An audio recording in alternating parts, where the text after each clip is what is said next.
Hey, hey, hey, welcome to it. It is the Ace Micheals Show, brought to you live in Ace Micheals Vision. And if you ever want to be on the show, please do. We'd love to have you. You can just send us a message and say, yo, I want to be on your show. And then we'd love to put you on the show. That way you can speak your mind, voice your opinions, ideas, convictions, suggestions, and your you-know-whats. The best way to do that is to be a guest. Today, my guest is Laura, who's on the show for the first time. Hello, Laura. Hey Ace, what you doing? I'm doing fine. And you come to us by way of internet. So Yes. you saw something about something on the internet that compelled you to say, you know what, I'm going to try this out. So tell us a little bit about yourself. Okay, well, have been in Las Vegas over 15 years. Came by way of New York City, Queens to be exact. So if you see the accent, I'm trying to talk slower because everybody couldn't understand me when I moved here. Nice. So yeah, I reached out to you. I just wanted to talk a little bit about my story. My son's 13. Okay, so 12 years ago, I was diagnosed with a bone tumor after my second marathon. Oh, wow. I I would be running and I would feel like somebody was stabbing a knife into my leg, and it took them 9 months to diagnose that it was a bone tumor. And then they didn't have any doctors able to handle that here in Las Vegas. Um, so they couldn't diagnose it. Oh, I, wow. the end result was I refused to give up. My mother had just died of cancer.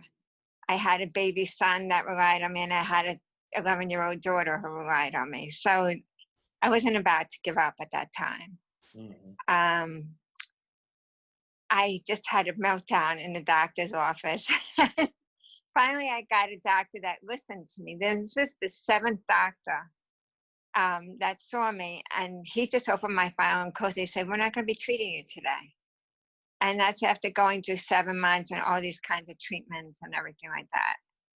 But I refused to give up. So the final doctor that came in was only to quiet me because I was hysterical in the doctor's office. And there was actually a doctor an orthopedic oncologist that had just moved to Las Vegas from UCLA. And he was able to diagnose it. We didn't know at that time if I would wake up with a leg or not. It Oh, depended on whether it was malignant or not. So it was in my right leg. I woke up with a leg, so he didn't feel the need to remove it at that time. And it turned out the tumor was benign, but it was bigger than a golf ball. I had an 8.5-inch metal plate on the outside of my leg with 8 screws for a year. And I I refused to give up. They told me I would always be in pain, always be in a wheelchair. And I literally started running with the plate in my leg because the doctor said he knew somebody that could do that.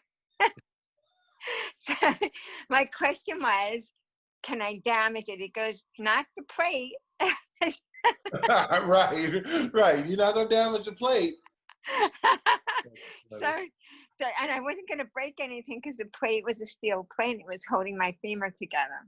Mhm. So I was like, all right, fine. So after a year, though, it got in my way and I made them remove it and ran one more marathon, but it was extremely painful.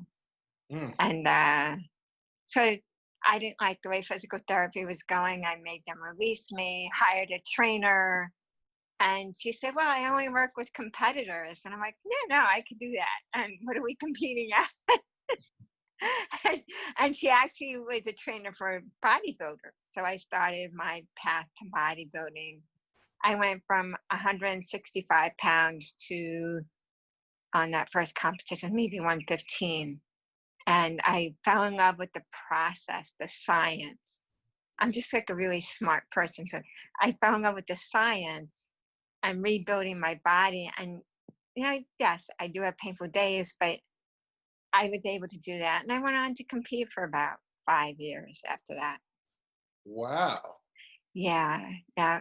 And you can look me up, Laura Picton Hildreth. I'm bodybuilding.com's most inspirational transformations, the top 15. You just Google me. It's pretty easy to find. And I love that story because it inspires people. When I'm like, yeah, I'm going to the gym, and they're like, well, what do you do? I said, well, I try to look at the best exercise that can fulfill what I want to do at the time. So right now, I'm powerlifting because I'm allergic to spray tan. I can't bodybuild anymore. So I have to do powerlifting. And in my first competition, I made the world record and US record for deadlift. It's not a lot because nobody else has done it at my age, but it was pretty interesting. But that's still amazing that you won the world record. The Yeah. world record we're talking about. It That's was the a deal. it was the AAU world record. At 123 pounds, I deadlifted, I think, 182 pounds. Oh, wow.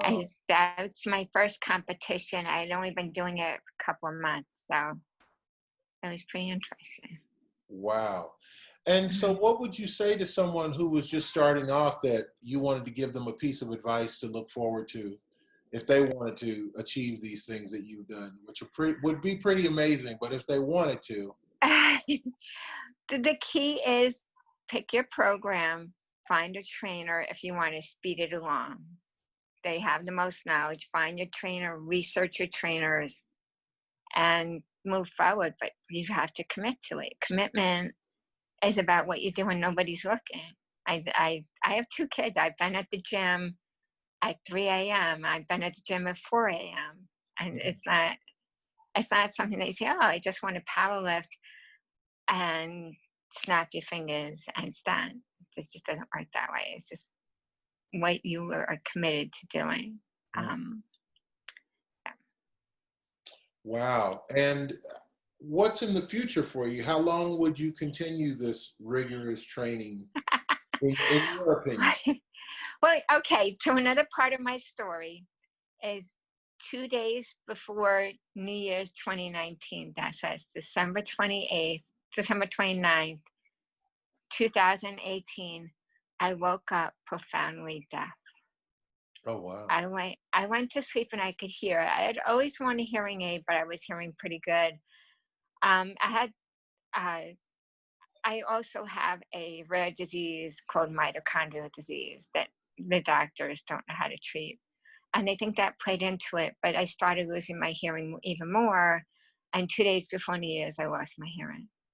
So all of 2019 has been spent getting cochlear implants. Okay. Surgery in your head and everything. But I've been doing a little bit of powerlifting at the end of last year, and I started training for a competition in April. And I decided instead of just doing deadlift, I was going to do all 3 lifts, the bench, the squat, and the deadlift. And I was going to do it in April in Laughlin, but the virus got in the way. So now I haven't been to a gym in 2 months now. So I'm really excited after Siswick's message yesterday. Right, you ready to get back in the And gym, so, huh? yeah, I do. I have a really good trainer. There's not a lot of local powerlifting trainers. Most times you have to hire someone and do it all on the internet. But I found one that works specifically with non-drug athletes. I don't do any drugs. I don't do any peds. I can't. It will literally kill me with my disease. So here I am. I'm planning on competing in October in Laughlin. Maybe sooner, but that's going to be the latest. Very awesome. Very, very awesome. That's an incredible story. What were your challenges along the way? Oh, perception. I have heard from you're too old to do this. There's no way you can have the muscles you have without doing drugs.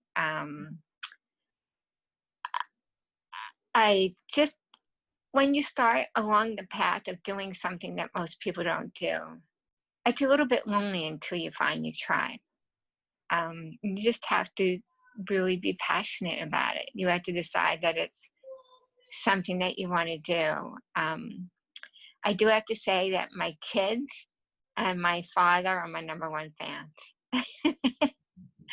They are whatever I need. Even when I was bodybuilding and I was busy 12 hours a day, working out in the morning, working out in the evening, going to work. They're just awesome kids. I like that expression. It's a little bit lonely until you find your tribe. You tell us a little bit Right. more about that. Why do you say that? Well, when I started, I'm from New York, so um, I am used to a certain type of person. Um, have you ever been to New York? Do you know anybody close from New York? Are you close with anyone I, from New York? I know many, many New Yorkers, but I've never actually been to New York. Go figure. So New Yorkers are the most blunt people that you ever met. They mean what they say and they say what they mean. And Mhm. they don't hold any punches. It's not intended to insult you. That's just the way they communicate. So when I first moved here 15 years ago, I wasn't making any friends because I was blunt, and people just didn't understand where you come from. It's a whole different culture. And it took a little time for me to fit in. And when I started bodybuilding, most of the women my age with kids, they're busy raising their families, and food is love, and these big heavy Italian dinners, let's go out. And or then you have the other women that want to go out and party at my age, and Mhm. they just don't want to live a healthy lifestyle. So anytime that you live a healthy lifestyle, you have to find those same people, or you're just not going to have anything in common with them. True. So and that's really been my challenge. And then with powerlifting, especially now, I separated myself from the bodybuilding tribe, because with powerlifting, there are no powerlifting gyms on my side of the city. So Mm. I have to go to LVAC, and they have maybe 5 racks with the barbells.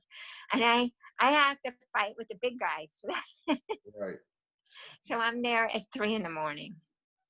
Now, Laura, what's the difference between powerlifting and weightlifting? Because I don't actually know, so I don't want to pretend like I know if I don't know.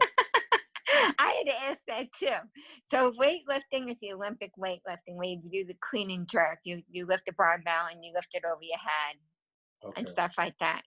Powerlifting is specific power based on how your body mechanics. So the bench is a power lift. Um, the clean and jerk, where you lift it to your shoulders and then you jump up and you push it up, that's weightlifting. The deadlift is powerlifting, and the squat is powerlifting. Oh, wow. They have a series of rules and things, places where your body has to be. They you can't even imagine. Wow. That's pretty impressive. And so you did all of this. Now, as a child, were you interested in this at all? Did you think one day that you'd Oh be doing that? man, no way, no way. Okay, so the other thing that I do is I'm also out here in the mountains hiking, and if you look at my Facebook page, I always have some kind of hike that I'm doing on the weekends. Sure. But no, I was okay. So in high school, it was a long time ago, I was one of the deadheads. Do you know what that is? I do know what that is. I'm very familiar I with that. smoked, cutting school, whatever was cool, the drug of your choice, whatever. Yeah. I just no breaking the rules, and no, yeah. So I was a total different person than I am now. I started getting, when I was in my youth. When I was in 5th grade, I was 125 pounds, so I was very heavy. Oh, So wow. when I graduated high school, I was at 200 pounds. So I got tired of being made fun of. So I just stopped eating. I was anorexic. I went through that. I went to the bulimia route and everything like that. And then I had my daughter, and I gained all the weight back. It's just horrible. So I was more conscious of what I put in my body after that. But I still didn't understand how everything played into it until I started doing bodybuilding with the science. to speak to me about science and what it does to your body. It's how I can understand it. But now I didn't have any self-esteem when I was growing up. None. No. Wow. Yeah. And, I and, was, and you no, gained that self-esteem by doing the competitions. um, not necessarily. What happened, it all happened at once. I got, when I got the bone tumor, I was married. Um, Recovering from the bone tumor was a lot of stress on our marriage. I had a new baby. We had a whole bunch of other issues and a lot of things came into play, but it was just extra stress. And I had to go out on my own for the first time in my life.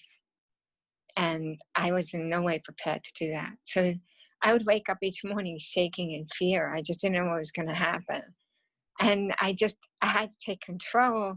So going to physical therapy gave me a little measure of control. And I knew when I was anorexic and all I was doing was running miles and miles and miles, that I had control over my body. I felt like I had control. So when I started bodybuilding, I had control over my date, my time, my schedule, and I wasn't taking any prisoners. There was no one was going to stop me. It was something that I wanted to do. I committed to somebody to do it.